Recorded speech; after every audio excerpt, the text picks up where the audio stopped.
Right now, we are going to talk about a new nonprofit transportation service that was recently launched here in Battle Creek, and the executive director is Scott Cubberly. He's with us right now. Good morning, Scott. Nice to meet you.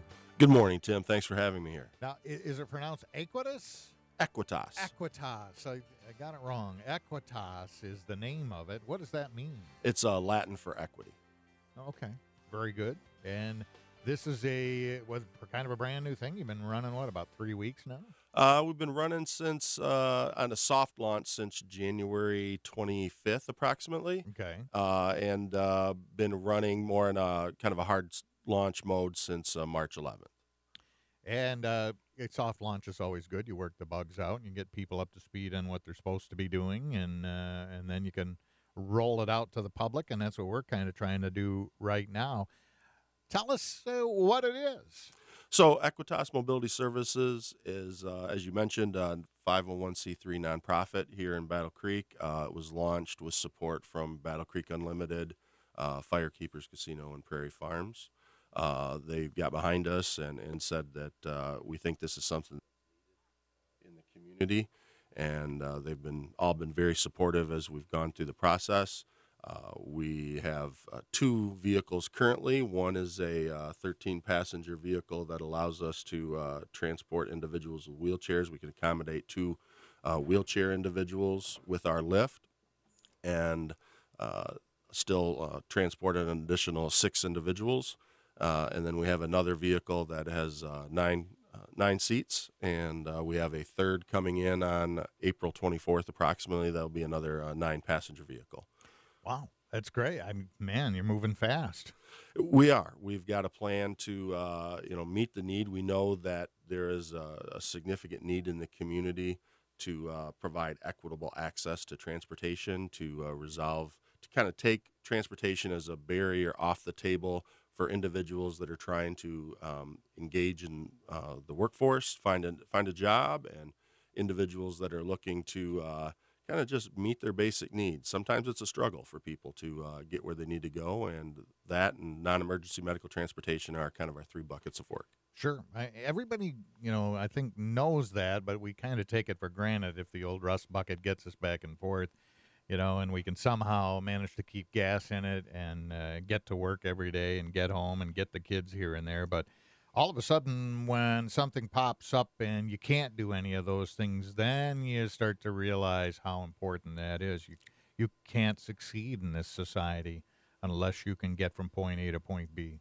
That's correct. And Battle Creek has a significant geographic footprint, approximately 42 square miles, and it is in the top 3 largest cities for geographical footprint in the state of Michigan. And Battle Creek Transit has done a wonderful job in handling fixed route transportation, but it's a struggle to maintain funding. Good public transit needs significant funding to kind of subsidize that work, and we're there to fill in the gaps and really engage individuals. Our number one priority is getting people to and from work.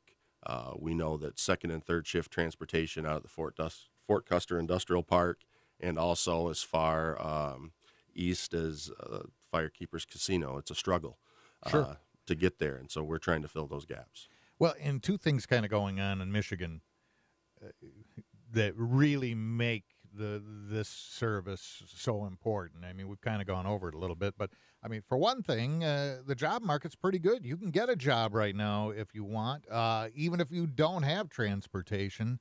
If you can demonstrate that you can get there every day and do the job, they're glad to have you in a lot of these places. So if that transportation is a barrier, thank goodness you're there, because you could take somebody who's really trying to start over and get back into the job market, and they actually can do it. Yeah, I mean, if you start looking at the low unemployment rates that we have, and Battle Creek also has a much lower labor participation rate compared to the state average.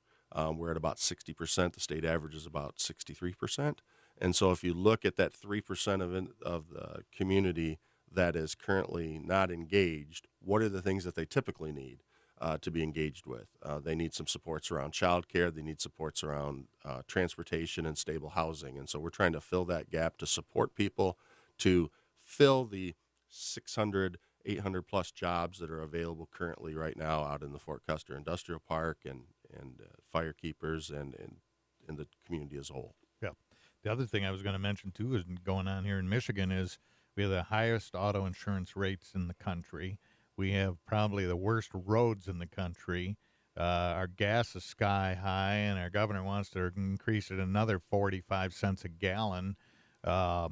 It's and not that doesn't even take into account some of the other getting a car and keeping it running, and then the repairs that have to be made as a result of our roads. It's hard to have a car right now in Michigan, and you have a lot of young people too who they don't want any part of it anymore. They're looking for any possible option they can have not to have a car.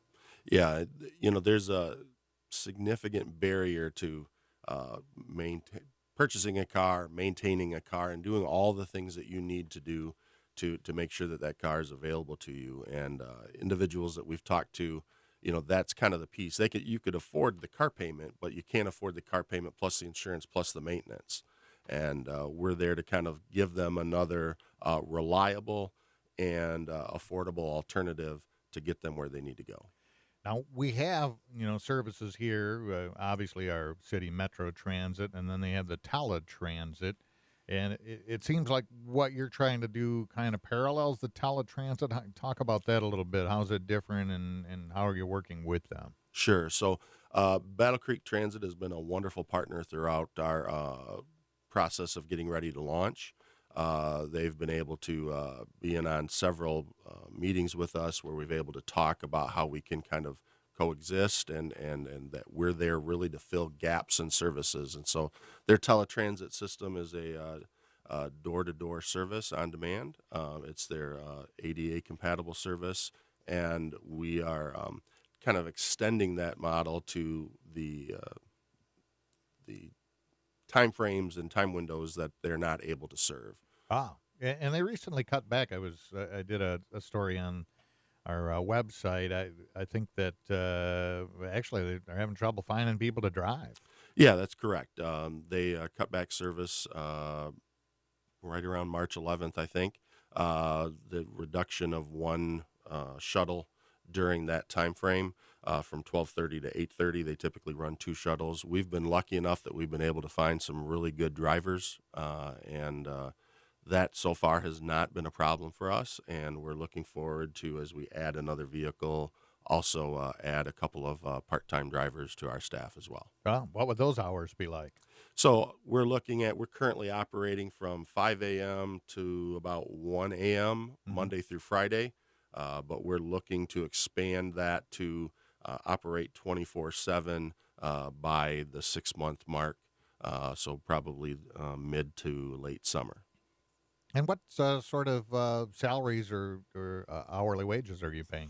So we're paying between 11 and $14 an hour, depending upon experience. We have some incentive bonuses for, on-time delivery of individuals, attendance, things like that, and we also have some shift differentials as well. Okay. Scott Coverly is with us. He's the executive director at Aequitas, a new nonprofit transportation service, up and running right now in Battle Creek. What's your background, Scott?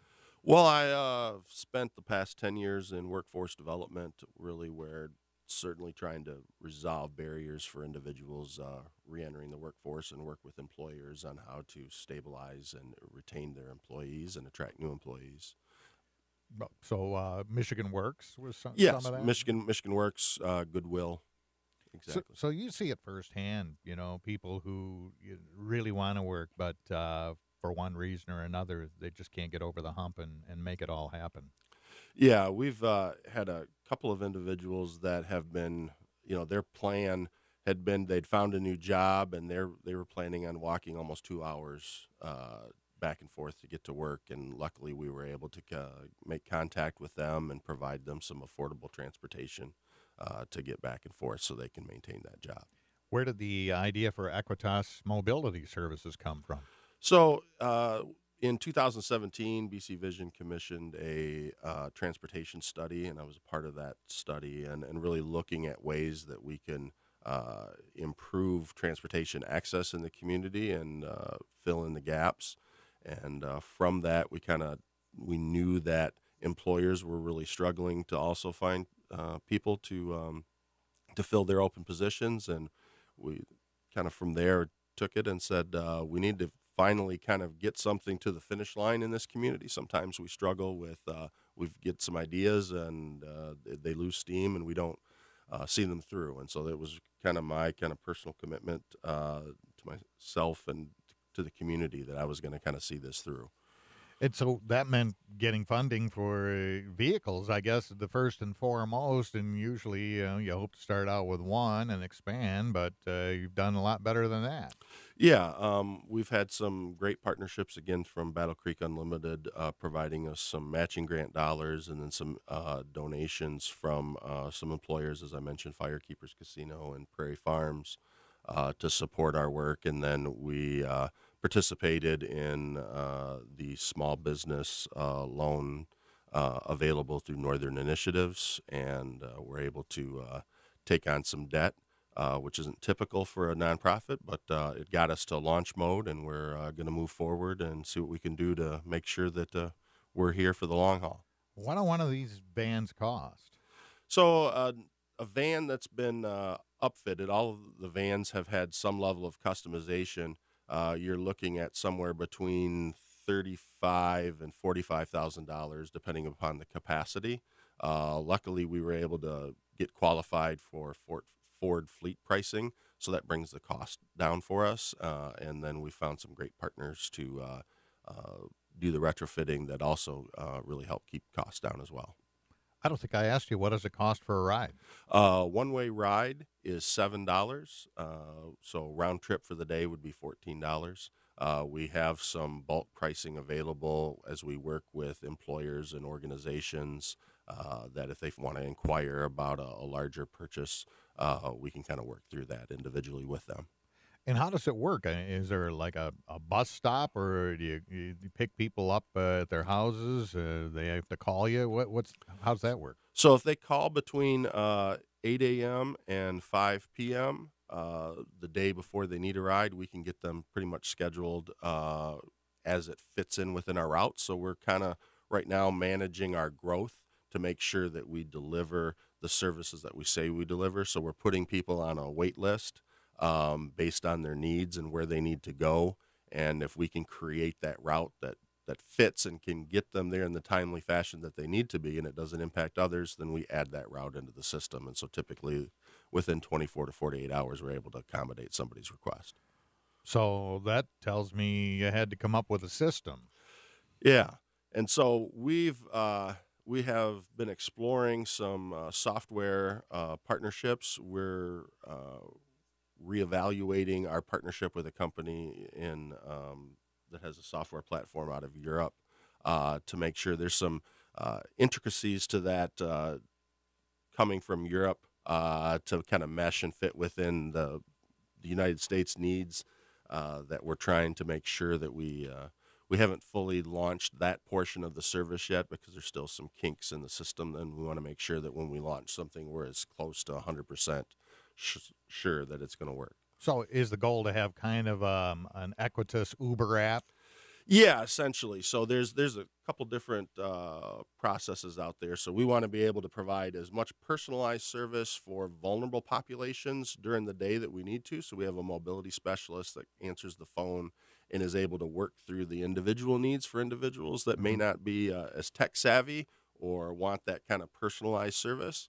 And then outside of that 9 to 5 hours, our plan is to really have a system that allows individuals to engage using a mobile platform to do the scheduling, and then that kind of takes out that person. I don't have to have a dispatcher on 24 hours a day. Wow. So sounds fantastic. Off and running. How many people are you hauling around so far? Right now, we've been averaging anywhere from 20 to 25 people a day. We have more capacity available. That's really about, and any given hour, we're transporting approximately 2 to 3 people at a time. And with 2 vehicles, we certainly can accommodate a lot more. Well, we're we're a little bit limited in our community. People, when I travel or talk to people from outside of town, they're pretty astonished that we don't have Uber in this town. And do we have anything? Yeah, it's my understanding that there's approximately 2 Lyft drivers. Uber is not here.